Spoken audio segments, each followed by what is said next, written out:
Welcome to the MPCA Cricket Show for another week. We're reviewing round 11, previewing round 12, and we're here for Blackout Electrical, GameFace Vision, and great news that we are broadcasting the T20 Jack Peacock final on Sunday. We don't know who's in the final yet, and that is the overall final of every team in the association. We've got the two finalists, of course, from North and South, and they will play each other in the morning, and then we'll have the big final in the afternoon at Roy Dore Oval in Carrum. We hope the rain stays away. It's pretty hot at the moment. We're also here for Telstra Business Technology Centre of Melbourne South, Breeny Brothers Brewery. It was great to catch up with James and Justin down at the cricket on Saturday for the big game in Peninsula, won by Mount Eliza. We'll get to that a little bit later when they took on Somerville. And also, of course, Swiss Locker. And Swiss Locker looks after our player of the week. And our player of the week this week, and there are a number in contention, including Jean-Luc Talbot, who made 105 for Mount Eliza in the Peninsula game, in that big partnership with Josh Googe, who wasn't far away either with his 78 not out as he sheet anchored that magnificent partnership with Jean-Luc Talbot. Also Simon Dart, the evergreen, 82 not out, 6 for 21 and 2 for 21 for Red Hill and their big win in Provincial. But we've gone with Luke McGuinness. Seaford's had an outright win to probably put them clear of relegation against the Seaford Tigers. They bowled them out for under 40. He took 5 wickets in each innings. One man who's also in contention, getting 5 wickets for Sorrento. He's having a great year. Former Hawthorn League footballer. He played 29 games for the Hawks over a 5-year period. He's also played a lot of Premier cricket for Melbourne and also Param. A great pickup for the MPCA and for the Sorrento Cricket Club this year in Ollie Hanrahan. Ollie, welcome to the program. Good to have you with us. Thanks for having me, Dan. You enjoying your year down at Sorrento? I am, loving my year down at Sorrento. It's, a good drive to get to training every night, but, really enjoying it. Why did you decide to go down there? I think the location, for one, it's been really good, but then there's been really good people down there and, wanted to get back to local cricket. You've played most of your cricket on turf, playing on Melthorpe this year. How different has it been and what's the adjustment been like? Some would say when you look at your bowling figures, 24 wickets, you bowl beautifully, that it really hasn't been much of an adjustment. Oh, well, it was pretty tough early on. I think early on I was bowling too short and probably bowling a good turf length, but I think after the break I've figured out you've got to bowl a lot fuller and try and pitch up and been lucky enough to take a few wickets. And how have you found the comp in general? It's a pretty tight comp, particularly at the top the last few years. And I know that Sorrento have been a very strong side featuring in the finals and they've got a battle to avoid relegation. And we've seen the last 3 years where the battle to avoid relegation has gone right down to virtually the last minute of the last round.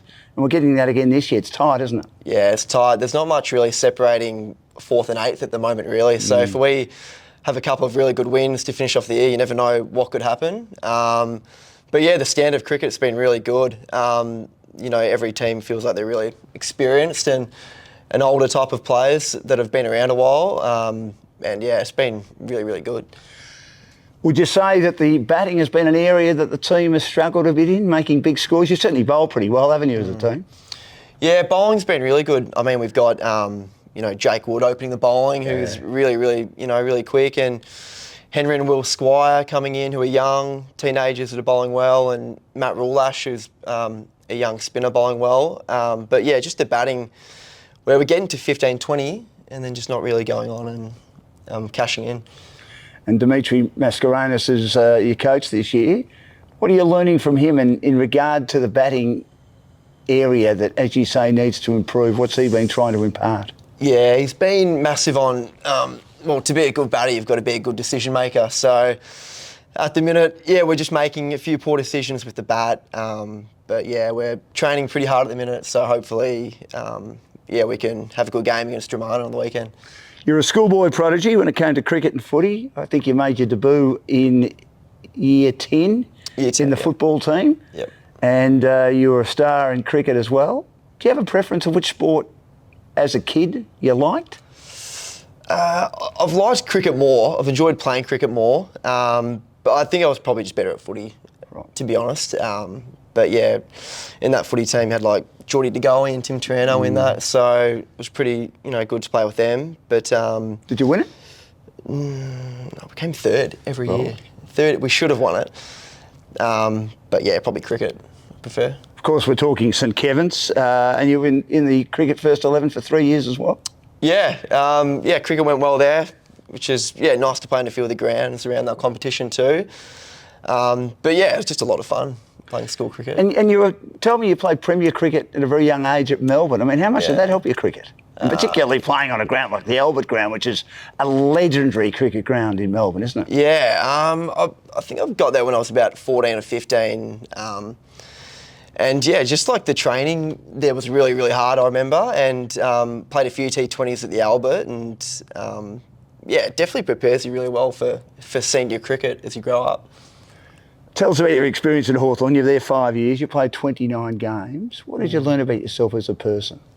Good question. A lot, really. Yeah, you have to grow up pretty quick, I think. You get chucked in when you're 18 and it's all pretty new and exciting, but yeah, you have to grow up really, really quickly and, travel interstate a lot and be really professional. And I think just finding a balance between, the highs and the lows, It's never that low, it's never that high. So yeah, all that type of thing. Was it everything you thought it would be? I mean, particularly when you played your first game. I mean, you were doing well at Box Hill, you played in the premiership side there in your second year and you made your debut for the Hawks. How much of a lift was it in intensity and talent going from VFL to AFL? Oh, yeah, I reckon it's huge. I think literally you've got, I think at VFL level you've got like an extra 2 seconds with the ball, where AFL you get the ball and you feel like you're getting hit all the time. So it's a lot different, a lot quicker, and the ground is normally a bit better to play on too. But yeah, I think end of the day, a lot of VFL players come and transition pretty easily to AFL level. And, I mean, you came at the back end of the great years. Yeah. Sean Burgoyne was still there, but, of course, Sam Mitchell had just gone, Jordan Lewis had just gone. Clarko was still coach. What was it like having him as your coach? What did you learn most from him? Oh, yeah, a lot. A lot from him and then a lot from, people around him like Luke Hodge. Jared Ruffhead too was really good. Jack Gunston, Luke Bruce. And yes, more the the off-field stuff you learn really, and just becoming a good man and all that type of thing. But it was pretty cool being an 18-year-old trying to learn off them for sure. Hodge, he lead you in the right places all the time, Ollie? Yeah, he did. I was only with him for a year, but he was pretty good, Dan. Oh yeah, all good. And you'd love to play with him, wouldn't you? I mean, he's an outstanding player, an outstanding leader out on the field. Yeah. I didn't play an AFL game with him, but played a VFL game with him. Right. He's coming back from injury, I think. And that was pretty Was he issuing instructions out on the ground the whole time, telling people where to stand, where to go? Yeah. He's he's a bit like that. Yeah, he's a bit like that. Bit of a general and kind of controls and orchestrates the whole back line and sets up the game plan. And how disappointing is it when you are delisted, as you were at the end of 2021, by Sam Mitchell? I mean, do you feel your whole world's caving in? I think for a few people you can, but for me, I think I was pretty happy to leave by the end of it. Really? Yeah, it was really, I loved it, had a great time and would have loved to have kept going, but yeah, enjoying not doing another pre-season. And you went to Sydney, didn't you? Did you try out there? No. Right. You were going to try it there? Going to, yeah. And then what, changed your mind? Then COVID kind of happened. Okay, right, yeah. So 29 games is still okay, isn't it? Well, you just found the pre-season's a bit hard, Ollie? Yeah, they're tough. They're tough going. But yeah, you feel good when they're finished, that's for sure. It's not for everyone. Elite sport's not for everyone. I mean, do you get a bit annoyed when people say, he has that much ability, not so much you, but just people in general? You see a lot of these good footballers in the MPCA and you think, well, why aren't they playing AFL footy? They were given a chance and they didn't make it. Why weren't they able to make it? And cricket as well. Cricket's a bit different. There's not as many players out there, and I suppose with the T20 competitions now, you can be a different sort of cricketer, can't you? It's pretty tough, isn't it, elite sport? It's uncompromising. Yeah, it's pretty tough. I mean, I'm sure there'd be a few in the in that Mornington League who probably could have gone on to play AFL, but wouldn't want to. But yeah, it's not for everyone. It's pretty tough, and it's not even the on-field stuff that you got to do. It's all the off-field commitments and during your off-season with training, and yeah, you've just got to be really, really committed to it. Did you get a lot of injuries when you played footy? I've got a few back injuries, hamstrings, stuff like that. Nothing major though. it's pretty lucky. And I'll bet you the Sorrento Footy Club, and I bet you the MPFNL footy clubs, all of them, knowing that you're playing cricket in the MPCA, have been all over you, Ollie, like a cheap suit, wanting you to come and play. Is that right? Yeah. Lucho, I think I've heard it from about 8 or 10, I think. Have you? Yeah, it's been a lot. No interest at all? I've heard...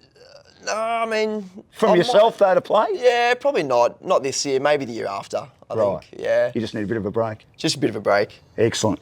Well, let's have a look at the round. We'll start with the big one between Langwarrin and Pines. First against second. It was a quality game of cricket. Langwarrin restricted on the first day of this 2-day 9 for 185. Managed to get the job done against Pines, 171 by 14 runs. Now, Ollie Lange recovered from 7 for 74 on day 1, thanks to an 84-run 8th wicket stand, take it to 8 for 158 from Taylor Smith, who made 43, and the veteran Trav Campbell, 54. Pines bowling, Billy Humphrey, 3 for 29. Pines batting, Declan Jackson, 68. Unfortunately for Pines, they lost 6 for 40 from 4 for 131 to all out 171, and Lange bowling, Sam Prosser, 3 for 34. You beat Pines, didn't you, a couple of weeks ago? We did, yeah. Yep. That's a great win, isn't it? When you consider what a good side they are, they tend to be able to win from most positions. They'll be a little bit disappointed that, again, they've restricted a good side like Lange to under 200 to not get the job done. Yeah, it's a funny comp, I reckon. I think every team, anyone can beat anyone on any given day in this competition, I think. Now, Dramana won a thriller over Baden Powell by 5 runs. Dramana 212, Baden Powell 207. Baden Powell was 9 for 135 with 82 put on for the last wicket between Dunn 51 and Harrison 28 not out. It was a mighty, mighty effort. Dramana bowling, Jack Fowler having nearly as good a year as the great man Ollie Hanrahan next to me, 6 for 86. Dramana batting, Irving 50, and Baden Powell bowling, Reece Elmy 4 for 33. Now, you guys haven't seen Dramana yet. You get them this week.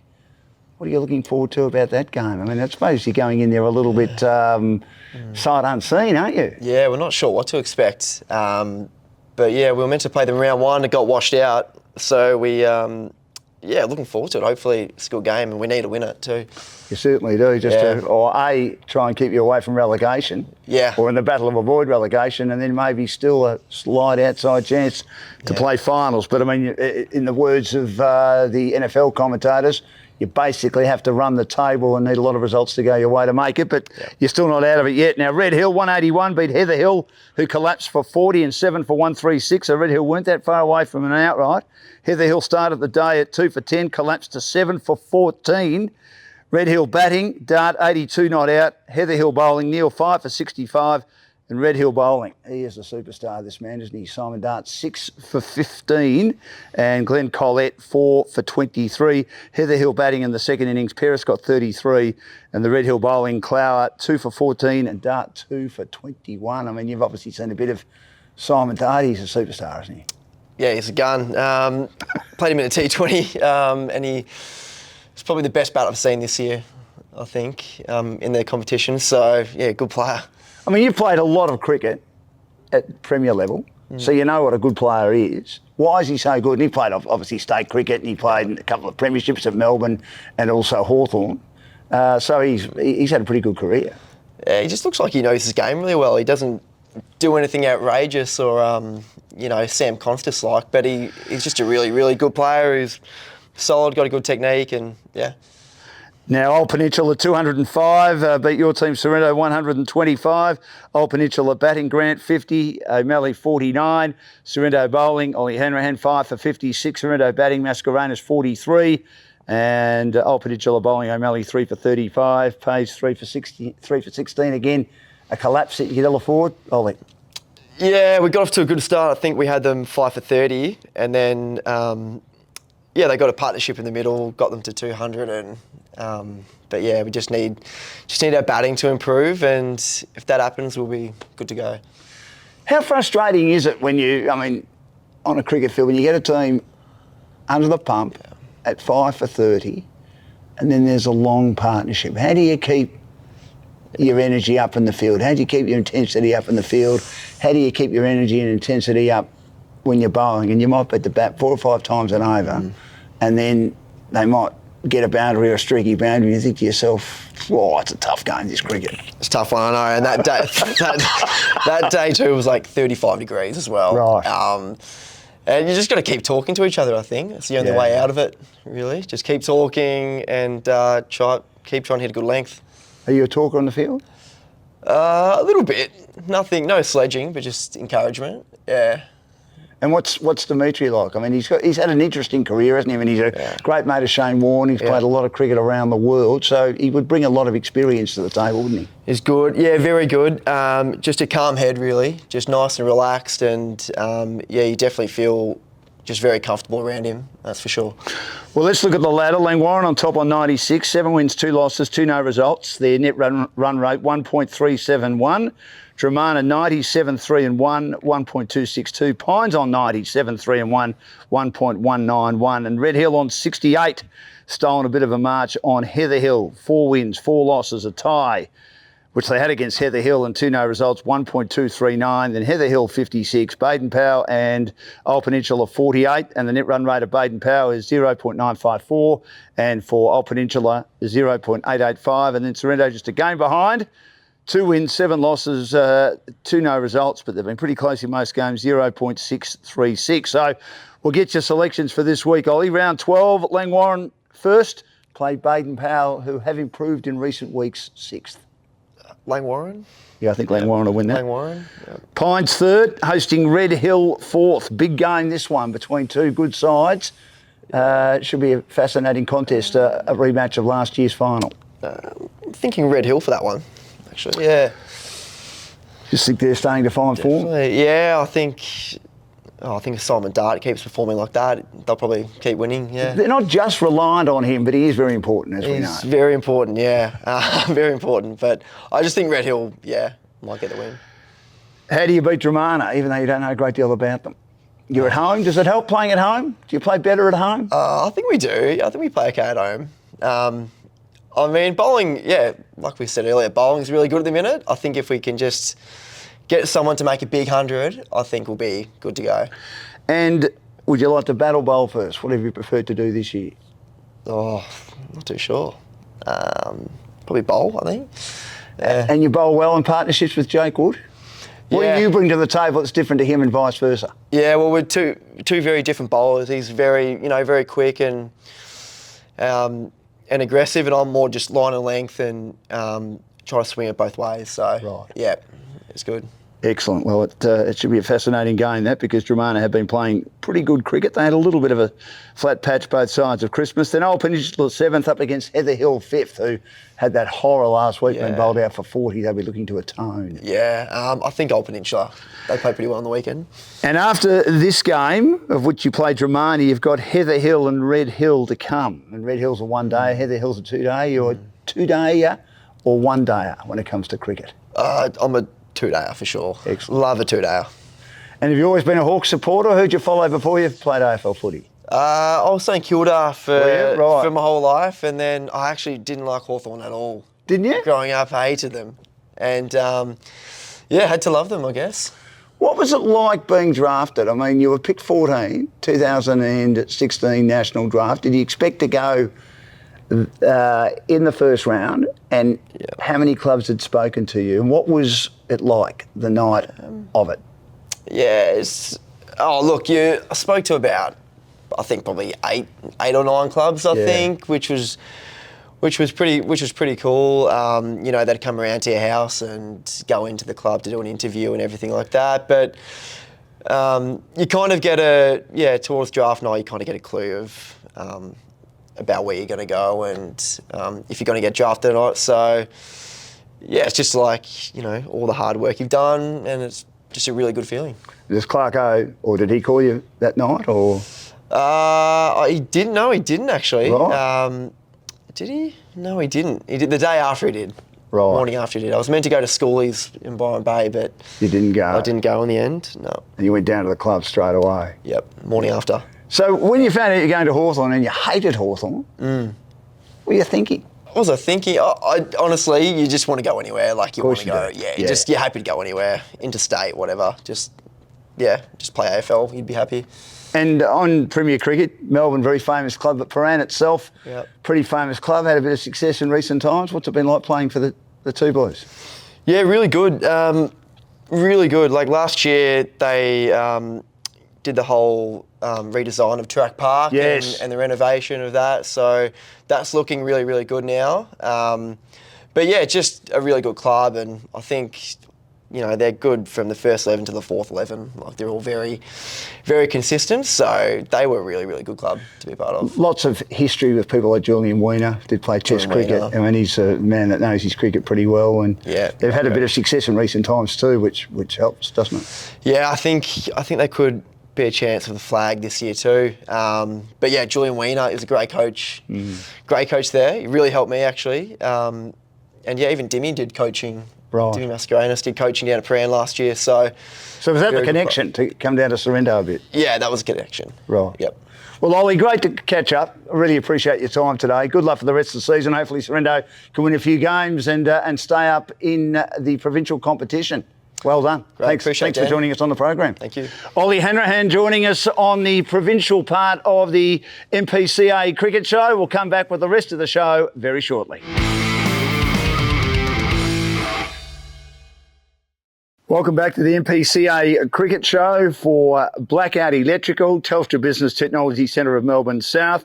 Swiss Locker and our player of the week this week. We'll talk more about him in the district part of the show shortly. Luke McGinniskin of Seaford took 5 in each innings in their outright win over the Seaford Tigers, and he can go and collect his gloves down at the warehouse of Swiss Locker in Cheltenham, and he's now in contention to win the player of the year. They win a brand new cricket bat at the end of the season. What an outstanding performance it was among many great efforts across the 4 divisions on the weekend. We're looking now at Peninsula. We're also here for GameFace Vision and Breeny Brothers Breweries. So the Peninsula round 11 and our match of the day, and we were down there on Saturday. It was the Somerville Past Players Day. They had premiership reunion for 74-75.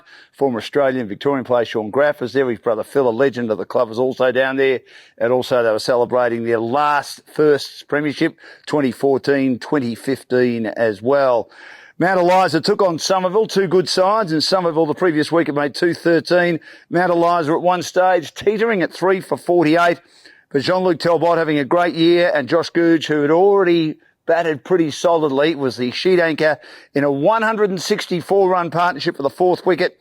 Talbot out with 2 runs required. He made 105. Googe 78 not out. A magnificent innings off 193 deliveries. So they won by 6 wickets.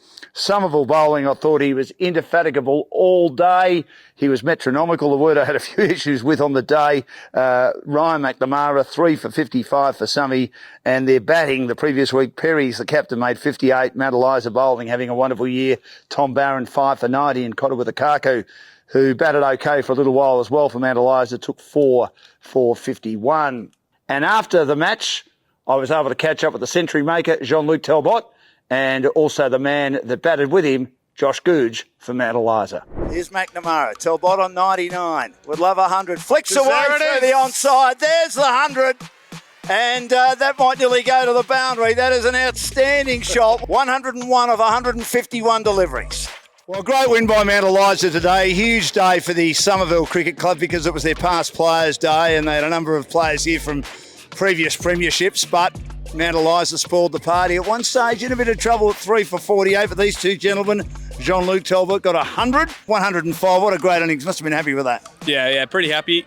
Took my chances. They dropped me once or twice. So, yeah, just happy to be out there and just what a great partnership with Josh and I. We really lock in together when we bat. That's probably our second one, 150 plus. So it's so good when we're batting together. We just feel comfortable. We're running the game. So if we can take this into finals, mate, we'll have a flippin' awesome season. And Josh, outstanding innings. Is that as well as you've batted? I mean, you had to be patient early and you just did your job, the sheet anchor roll, and then all the good shots came out once you'd got in. Yeah, no, I was very pleased. I mean, I had to work pretty hard for my runs. They bowled quite well, so I just sort of, take my chances, and the longer I'm out there, the easier it gets, sort of thing. So yeah, that was sort of the principle. So, yeah, it's good. How are you feeling at 3 for 48? Oh, it's always a bit nerve-wracking coming in at when a couple wickets are falling, but if you face your first couple, get off strike. As soon as you get your first runs, it's kind of, you kind of lock in, and Josh and I communicate pretty well. So it gets a bit easier over time, as they say. Just need to keep winning, don't you? Yeah, absolutely. Absolutely. Yeah, it's a very tight comp, and, anyone on their day can beat anyone. So, yeah, it's good. Mornington got their season back on track. There was no Bryce McGain. He was on media duties in the second test in Sri Lanka, which Australia won comfortably. But Mornington won outright over Muradoc. Mornington 9 declared for 145 and 3 for 60. Beat Muradoc, a disappointing match with the bat for Muradoc, 97 and 107. And the Dogs made the 60 runs required inside 12 overs to help their net run rate. Batting in the first innings for Muradoc, Curry 55. Mornington bowling in the first innings best, Moon 3 for 22 and Hockey 3 for 8. Mornington batting in the first dig, O'Toole 49 not out. Muradoc bowling in the first innings, Whincup 4 for 36. Muradoc batting in the second innings, Curry 27. Mornington bowling in the second innings, Moon 5 for 34. And Mornington in the second innings batting, Parker 40 not out. Now, Seaford were playing the Tigers, the Seaford Tigers, and this was the battle to avoid relegation. Both teams are on 24 going into this particular match, and Seaford made a mess of the Tigers. They had a horror, unfortunately, the Tigers. Seaford won by an innings in 27, a big outright win to just about put them clear of relegation. Some work for the Tigers to do now. Seaford made 158 in the first week, Foxwell 46, Pagini 45. Tigers bowling, Carroll 3 for 36. Disappointing effort by the Tigers. They started day 2 at 9 for 28 and never recovered, obviously. They had 5 ducks in the first innings and no one made 10. Seaford bowling in the first innings, the player of the round, McGuinnesskin 5 for 10, Herbert 4 for 23. Tigers batting in the second innings was disappointing as well. They made 96. They had one decent score, and that was Hellman, who made 29, while Seaford bowling, McGuinnesskin took 5 for 39. A great result for Seaford over the Tigers. And, of course, there's no love lost between those two teams. Rosebud, another win, 4 in a row for the ladder leaders. Just one loss for the season. They beat Long Island, who've now suffered 2 consecutive defeats. Rosebud 5 for 153. Long Island just battling with the bat a bit at the moment. Only made 152 on the first day of this 2-dayer. Long Island batting, Burke 57. Rosebud bowling, Paddy Nagle, a very consistent season. Will be on the next show with his brother and his old man in the lead up to the Somerville Rosebud match. Of course, Jace Nagle is the coach of Somerville. Rosebud batting, Paddy Nagle and Donald put on an unbeaten 61 for the 6th wicket, and Hicks made 35 and Paddy Nagle 35 not out. Long Island bowling, Schimmel 2 for 29.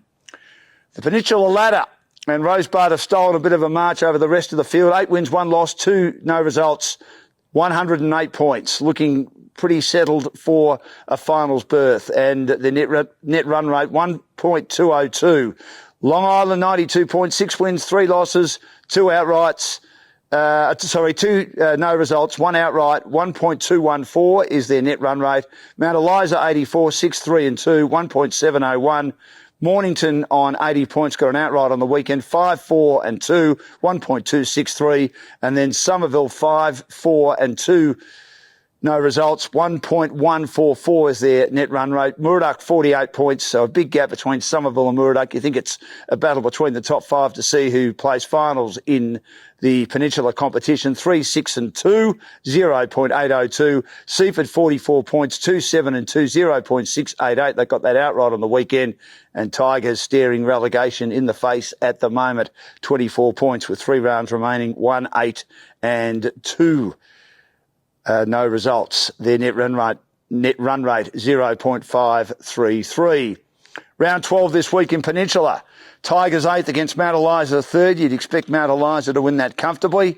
Rosebud on top, hosting Seaford 7th. Seaford better, of course, with that outright win, but Rosebud winning all their games, or most of their games, and winning them comfortably, bowling well, batting steadily, and they're at home, so I'm expecting Rosebud to keep that winning run intact. Somerville 5th against Muradoc 6th. Somerville at home, 2 matches in a row. I think they're a better side than Muradoc, so they'll stay in contention for a spot in the top 4. Their big game, of course, is the final 2-dayer the following fortnight, which is against Rosebud, and then Long Island second, play Mornington 4th. Huge game for both teams. Long Island out of form at the moment. Mornington should get Bryce McGain back. That's a vital game for both teams. I'll pick Long Island to win that game. District in round 11, it was a high-scoring game between Carrum Downs and Bonio. A collective total of 600 runs scored between the two sides. Carrum Downs a massive 6 for 363. Bonio 237. Carrum Downs batting, Johnston 94, Waterfall 73. Bonio bowling, Williams 2 for 71. Bonio batting, Story made 93. Carrum Downs bowling, Waterfall 5 for 57. He was another player in contention to win the award, the gloves from Swiss Locker, one of our sponsors, with his 73 and 5 for 57. One of the star players in the competition for Carrum Downs, Gordon Waterfall. Balnarring 5 for 142 over Crib Point, disappointing for Crib Point 140. Balnarring won in the 47th over. Balnarring batting, Jake Hewitt 49, having a good year. Crib Point bowling, Blake 3 for 49. Balnarring bowling, a brilliant performance by Ben King, 5 for 30. Crib Point, their best with the bat was Blake with 55. Main Ridge, great day for Main Ridge. First win of the season, they defeated Baxter. Good performance, 6 for 211 over Baxter 207. Their batting has let them down, but they had to make 208 to win and they got the job done, so they'll be delighted with that. Their batting, Holmes 58, Fernando 55 not out. Baxter bowling, Dignan 4 for 41. A 6-wicket partnership of 58 and an unbeaten stand of 21 for the 7th got Main Ridge home. The Baxter batting, Jai Dignan 51, and Fernando had a great all-round match, 55 not out with the bat, and with the ball for Main Ridge, 5 for 69. And Carrum, they suffered their 4th consecutive loss, but the good news is that teams around them in Bonio and Crib Point also lost, so they stay in 4th position, but they've got to start winning. Flinders beat them. They're in great form at the moment, Flinders, 222, beat Carrum 153 at one stage. Carrum 6 for 34, so the tail wagged a bit to make it a respectable total in the end, but when you're 6 for 34, you're not likely to run down 223 to win. Carrum batting, Handmade 61, Flinders bowling, Reynolds 4 for 42, Flinders batting, Beggs 67, and Carrum bowling, Diatri outstanding, was probably a chance if there hadn't been so many great performances of winning the player of the round for Swiss Locker, 6 for 93. The ladder and district, Carrum Downs clear on 96 with Flinders on 96, and the net run rate 1.593 for Carrum Downs, Flinders 1.123, and then Balnarring on 84, been in good form in recent weeks, 1.479 the net run rate. Then all these teams who all lost on the weekend. Carrum, 4 losses on the trot, 4 wins, 5 losses, 2 no results, 1.147. Bonio on 60 points, 4, 5 and 2, 0.876. And Crib Point on 60 points, 4, 5 and 2, 0.809. Then Baxter on 48, still half a chance of playing in the finals, but need to put some wins together. That loss to Main Ridge could be costly. They could have joined Crib Point, Bonio and Carrum on 60, but they couldn't get the job done against Main Ridge on the weekend. 0.793 on 48 points, their net run rate, and Main Ridge on the bottom on 24 points. Still some work to do to avoid relegation. 1, 8 and 2 is their performance. They finally had a win, and the net run rate 0.638. Round 12 district. Carrum Downs first against Carrum fourth. I think Carrum will lose again. Carrum Downs in better form at the moment to get the job done there. Flinders second, played Balnarring third, so the top 4 against each other. Balnarring in good form. Flinders as well. I think because it's at home, I'll pick Flinders. Baxter against Bonio. Bonio must win to jump into the top 4. Crib Point have got Main Ridge 8th, so they have a chance to drop into the to jump into the top 4 too if Bonio lose to Baxter. And if Baxter lose, I think that just about ends their chances of playing in the finals. So a lot resting on that game. I think Bonio can beat Baxter, and I think Crib Point will get over the line against the improving Main Ridge. Looking at sub-district now, and this is the MPCA cricket show for GameFace Vision, and we'll have more in a second to tell you about GameFace going to the big game this week, the grand final of the Jack Peacock Cup in T20 cricket, and the grand final will be on Sunday afternoon at Roy Doyle Oval at Carrum, the home of the Carrum Cricket Club. And also we're here for Brenny Brothers Brewery, Telstra Business Technology Centre of Melbourne South, and also Blackout Electrical. YCW and Sub-District suffered a shock loss to Mount Martha, the bottom team, who recorded their second win of the season to get off the bottom of the ladder and it's seen YCW slip from second to fifth, and who knows how costly that defeat could be for YCW come the end of the season. Mount Martha 3 for 126 off 41 overs beat YCW, who was skittled the previous week for 119. For Mount Martha, best with the bat, Bendel 58 unbeaten. YCW bowling, Fulton 1 for 19. YCW batting, Salvato tops scored with 33. They were 6 for 46, and 53 was put on for the seventh wicket to provide a fraction of respectability for YCW, but it wasn't enough. With the ball for Mount Martha, the Wreckers, Mackenzie 3 for 8, and Mount having a pretty solid year, 3 for 18. Tutgaruk 4 for 202, too good for Sky, 177.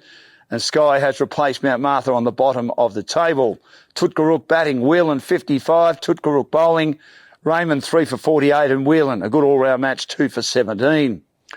Very high-scoring game between Rye, who are in outstanding form at the moment, and Tyab, a total of 605 runs between the two teams. Rye made 321, Tyab 284, an entertaining game. Rye 6 victories in a row. And I remember we had their captain coach, Adam Civarella, on earlier in the season, and he said we're not far away down. They dropped a couple of games against the top teams at that stage by narrow margins, and he's got it right. And they've played every single game. They haven't had any no results, and they've got over the line over the last 6 matches. So they're right in contention now, and they're better batters in that fine score of 321. Blade 70, Mackenzie 64, Tyre bowling, Hose 6 for 101, Tyre batting, Ravindu in contention with his century 110, and Pelican Rouge having a great season 5 for 88. Best bowling for Rye after Tyre's best batter, of course, Ravindu batted brilliantly with his 110. And Dallicum Park and the Battle of the Parks had a hard-fought 3-wicket win over Ballum Park. Dallicum Park 7 for 118 beat Ballum Park 115. They had to work hard to win, but they got the job done. Dallicum Park batting, Guthrie 33 and Ballum Park bowling, Borthwick 4 for 40. Ballum Park batting, Hughes 23 and Dallicum Park bowling, Streaker, another 5-wicket haul. A lot of them this particular round, 5 for 40. The ladder and sub-district, Tutgaruk 96, 6 points clear ahead of the rest of the field, 7 wins, 2 losses, 2 no results. Their net run rate 1.187. Dallicum Park on 97, 3 and 1, 1.057. Their net run rate. Rye on 84, 7 wins and 4 losses, no results, 1.112. Tyab also on 84, 6, 3 and 2, 2 no results, 1.428.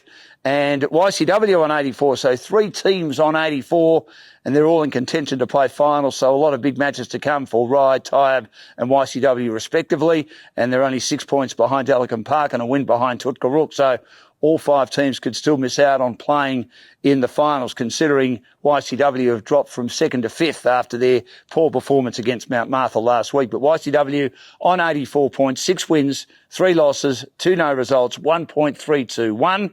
And then Ballum Park on 50 points, 3, 7 and 1.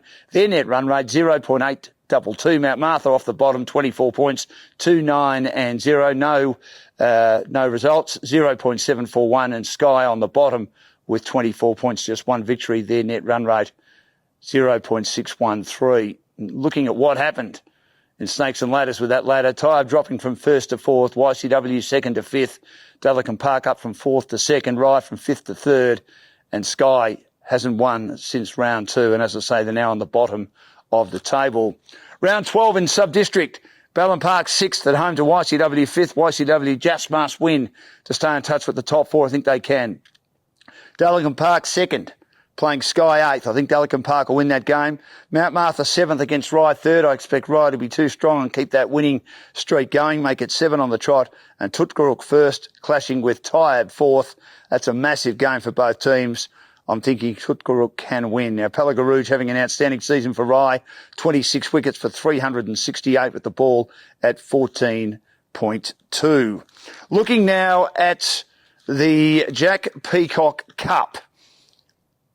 What is happening this week is that we've got the semis on Sunday, the North semi between Old Peninsula and Langwarrin, starting at 9:30 at Carrum at Roy Dore Oval, and the South Division semi between Somerville and Dramana. So 3 of the teams involved are from Provincial, and the only team not from Provincial is Somerville, who is from South Divi 1. They will play Dramana. The winner into the MPCA final of T20 at 1:30 in the Jack Peacock Cup. and that'll be streamed live on GameFace on Sunday afternoon. Looking at what happened in the North Division 1 final to decide why these semi-finals are playing on the weekend. Old Peninsula 6 for 148 over Heather Hill 8 for 142. Old Peninsula batting, Peltzer 51 not out. Old Peninsula bowling, Grant 3 for 25 and O'Malley 2 for 14. North Division 2, Langwarrin 9 for 124 over Pines, 112. Ironically, they were playing that match in the middle of their two-day match as well. Langy batting, Jake Prosser 30. Pines bowling, Jewis 3 for 20. Langy bowling, Travis Campbell 3 for 18 and Hunter 3 for 13. And Pines batting, Elcock 47 in the tight match. Somerville in South Division 1, far too good for Muradock, 7 for 176. Muradock 95. Somerville batting, some good performances. Barber 48, Rowe 43, Redoubt 36. Muradock bowling, Williams 2 for 24. Whincup 2 for 38. And Muradock batting, Brand got 16 not out and Williams 15. Somerville bowling, the spinner, Isaac Harrison 3 for 9. And Dramana were able to get the job done, winning in Division 2. So we look forward to the final this week. It'll be streamed live. We don't know who's in the final yet. It'll be the winner of Old Peninsula and Langwarrin from North, and from South Division, Somerville and Dramana. They play the semi-finals at Roy Door Oval, the two ovals there on Sunday morning, and the final on Sunday afternoon at Roy Door Oval. It's going to be a little bit wet, so hopefully the rain can stay away and we get a good game of cricket in, or some form of cricket in, to complete the Jack Peacock Cup for season 2024-25. We thank all our sponsors. Once again, of course, Breeny Brothers Brewery. Good to catch up with Justin and also his brother at the cricket on the weekend.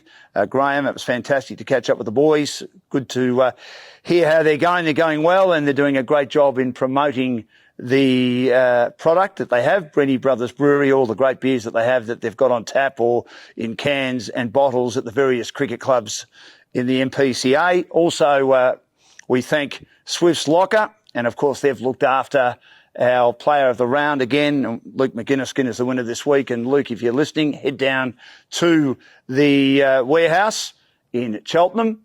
We can provide you with the proper address as well. Ryan Hayward and the team down there for Swiss Locker, and you've won the gloves for your magnificent performance for Seaford. 5 wickets in each innings in the district game against the Seaford Tigers, and you're now in contention to win the bat for the player of the season at the end of the home and away season in the next couple of weeks into round 12. 2 more rounds remaining before the finals. Also, of course, GameFace Vision. If you want any more games televised before the end of the season, we'll do the finals. We're, of course, doing the grand final of the Jack Peacock Cup at Roy Door Oval on the weekend. Also, Telstra Business Technology Centre of Melbourne South and Blackout Electrical. Thanks to Aranda. Thanks also to Ashadi, to Glenn Carter, and also to Josh for all their hard work. Ollie Hanrahan for joining us on the show a little bit earlier. Great to catch up with him.